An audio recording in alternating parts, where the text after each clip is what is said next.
That night at the house, Crystal made dinner and Sarah set the table. Crystal's boyfriend, Dennis Butler, was on his way over to join them for Crystal's birthday dinner, and Sarah was very excited. She liked Dennis because he was funny, nice to her, and he didn't talk to her like she was a little kid. Crystal was happy that Dennis was with Sarah, and that Sarah liked him. But Crystal still wasn't sure about her own relationship with Dennis. Dennis was about to turn 20 years old, but he worked full-time, and he'd actually already been married before, so he seemed older than he was. But Crystal still just felt totally strange about the 10-year age gap between them. Still, Crystal and Dennis always had a good time together, and she knew finding the right guy in a small town wasn't always easy. The tourists who came to Bridgeton, Maine from all across New England saw it as a quaint little city with stunning natural beauty and charming shops and restaurants. But the people who lived there knew there was actually a side of the town that the tourists did not see. Drug use and drug dealing had been a problem in the area for years. In fact, one of Dennis's old high school classmates, who lived not too far from Crystal, a guy named Michael Hutchinson, was known to show up to bars in town or just to walk around the streets totally high on cocaine. So, as Crystal put the finishing touches on dinner, she told herself that at least Dennis had not fallen into that kind of lifestyle. And it was her birthday, so she just wanted to be happy and have a good time and not spend all the A few minutes later, there was a knock on the front door, and so Sarah walked across the linoleum kitchen floor, went through the small living room, and opened the door, and there was Dennis. Dennis said hello to Sarah, gave her a big hug, then shouted happy birthday to Crystal. Dennis was tall and thin, with dark hair and a square jaw, and wore a gold earring and wooden shoes. He went into the kitchen, gave Crystal a kiss, and then handed her a birthday card and a present. A few minutes later, Crystal, Sarah, and Dennis sat down at the kitchen table and had dinner, and then they ate the birthday cake.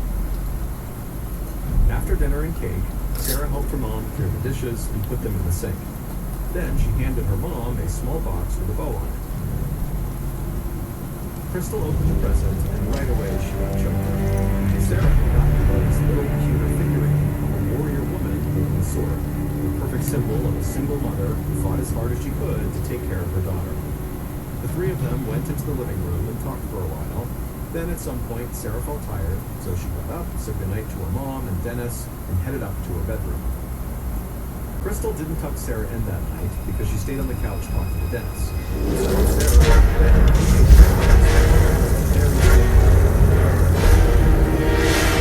Sarah began to drift off to sleep.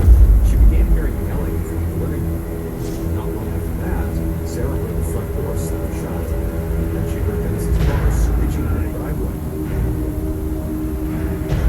Sarah had no idea what had happened, but it obviously sounded bad, but she just stayed there in bed and tried to go to sleep.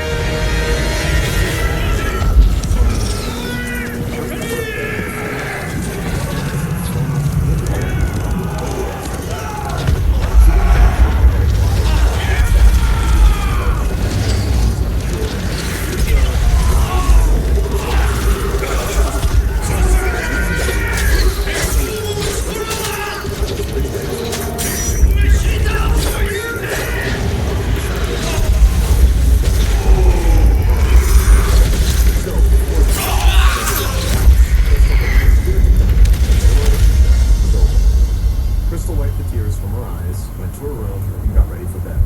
Then she climbed under the covers and stared up at the ceiling. She knew the black balloons her friends and coworkers had gotten her from work. But for the first time, Crystal really did feel old. However, she hoped, now that she was 30, that her life would get a little calmer and easier, and that she wouldn't have any more nights that ended in shadow matches.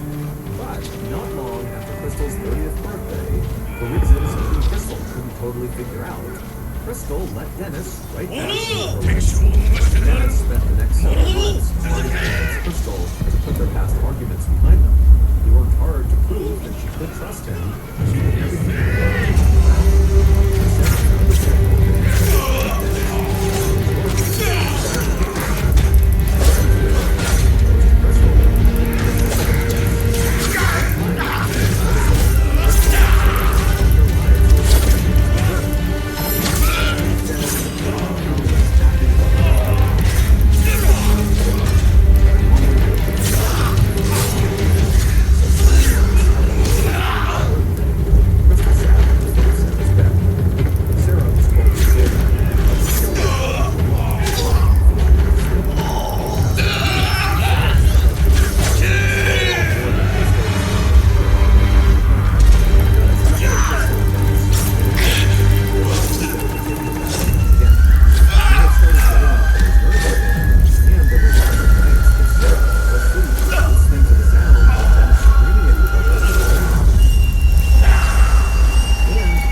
She went to her own bedroom,